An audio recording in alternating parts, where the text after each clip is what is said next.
Lihat, inilah seorang Israel sejati, tidak ada kepalsuan di dalamnya. Bacaan diambil dari Injil Yohanes 1 ayat 45 sampai dengan 51. Inilah Injil suci menurut Yohanes. Dimuliakanlah Tuhan. Sekali peristiwa, Filipus bertemu dengan Natanael dan berkata kepadanya, "Kami telah menemukan Dia yang disebut oleh Musa dalam kitab Taurat dan oleh para nabi, yaitu Yesus, anak Yusuf dari Nazaret." Kata Natanael kepadanya, "Mungkinkah sesuatu yang baik datang dari Nazaret?" Kata Filipus kepadanya, "Mari dan lihatlah." Melihat Natanael datang kepadanya, Yesus berkata tentang dia, "Lihat, inilah seorang Israel sejati, tidak ada kepalsuan di dalamnya." Kata Natanael kepada Yesus, "Bagaimana engkau mengenal aku?" Jawab Yesus kepadanya, "Sebelum Filipus memanggil engkau, aku telah melihat engkau di bawah pohon ara." Kata Natanael kepadanya, "Rabi, engkau anak Allah, engkau raja orang Israel." Yesus menjawab, katanya, "Karena aku berkata kepadamu, aku melihat engkau di bawah pohon ara, maka engkau percaya? Hal-hal yang lebih besar daripada itu akan engkau lihat." Lalu kata Yesus kepadanya, "Aku berkata kepadamu, sesungguhnya engkau akan melihat langit terbuka, dan malaikat-malaikat Allah turun naik kepada Anak Manusia." Demikianlah sabda Tuhan. Terpujilah Kristus. Untuk kita renungkan, hari ini Gereja Katolik merayakan pesta Santo Bartolomeus Rasul.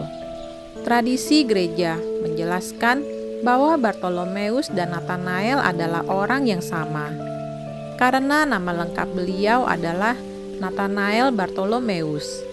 Nama Bartolomeus adalah nama belakang dari Santo Natanael, berasal dari bahasa Aram.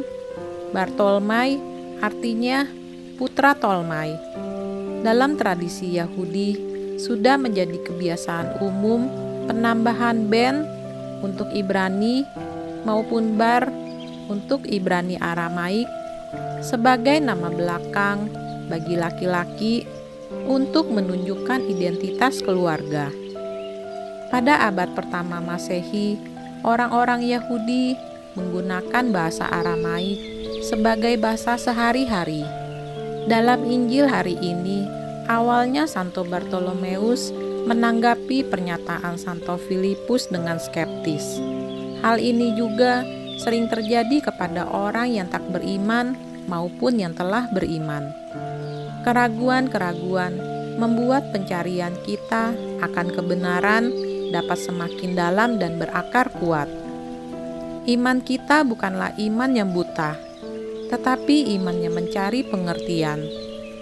Sebagai pewarta kabar baik, kita perlu meneladani Santo Filipus yang mengajak orang lain untuk mengalami sendiri perjumpaan pribadi dengan Tuhan, menjadi saluran berkat-Nya agar orang lain dapat menjalin relasi dengannya. Hal yang unik adalah pernyataan Tuhan Yesus bahwa Ia telah melihat Santo Bartolomeus di bawah pohon ara. Hal ini ditanggapi dengan penuh iman oleh Santo Bartolomeus. Mengapa pernyataan Yesus itu signifikan? Frase duduk di bawah pohon ara adalah metafora umum orang Yahudi di zaman itu untuk merujuk orang yang fasih Taurat atau mempelajari dan mengenal Taurat dengan baik. Hal ini merujuk pada berbagai nubuatan tentang Sang Tunas dan kedatangan Mesias. Hal ini menyadarkan Santo Bartolomeus bahwa Tuhan Yesus adalah Putra Allah dan Raja Israel.